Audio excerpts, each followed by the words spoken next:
மா கொஞ்சம் அமைதியா இருமா. நீ வாய மூடுடி. அதான் இவங்க இருக்காங்களே, இந்த வீட்டு மருமக தானே. யாரு? இந்த பொண்ணா? ஐயோ, நீ வேற. இந்த பொண்ணால அதெல்லாம் பண்ண முடியாது. அந்த வீட்டுக்கும் பொம்பளைங்களுக்கும் ராசியே கிடையாது. அதுவே ஒரு தரித்திரம் பிடிச்ச குடும்பம். மூத்தவனுக்கு கல்யாணம் ஆகிறதுக்கு முன்னாடியே ரெண்டாவது தம்பி கல்யாணம் பண்ணி கூட்டிட்டு வந்துட்டான். ஏற்கனவே அந்த வீட்டுல 5 ஆம்பளைங்க, ஒன்னொன்னு ஒரு ஒரு ரகம். இப்படி ஒரு வீட்டுல அந்த பொண்ணு நிரந்தரமா இருந்துருமா, இல்ல வேற ஒரு பொண்ணு தான் கல்யாணம் ஆகி அந்த வீட்டுக்கு வந்துருமா?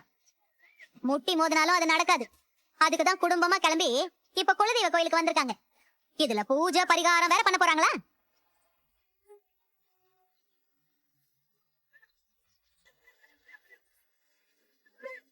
அம்மா, ஏம்மா இப்படி பேசிட்டு இருக்க? இது கோயில்மா, கொஞ்சம் அமைதியா இரு. நீ மூடி வாய. அண்ணே, இந்த பெண்கள் பண்ற பூஜை எல்லாம் வேண்டாண்ணே. ஆண்கள் பண்ற மாதிரி ஏதாவது பூஜை இருக்காண்ணே? நாங்க அந்த பூஜை பண்றோண்ணே. ஏன்னா நான் பூஜை பண்ணக்கூடாதா? நம்ம குடும்பத்துக்காக நான் பூஜை பண்றேன்.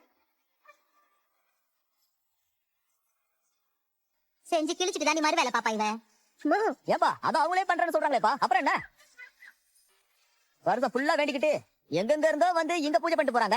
எல்லாருக்கும் உடனே பலன் கிடைக்கும்பா. உங்க வீட்டுக்கு ஏதாவது தோசை இருந்தாலும் ஏதாவது குறை இருந்தாலும் எல்லாம் இந்த பூஜை சரி பண்ணிரு தம்பி.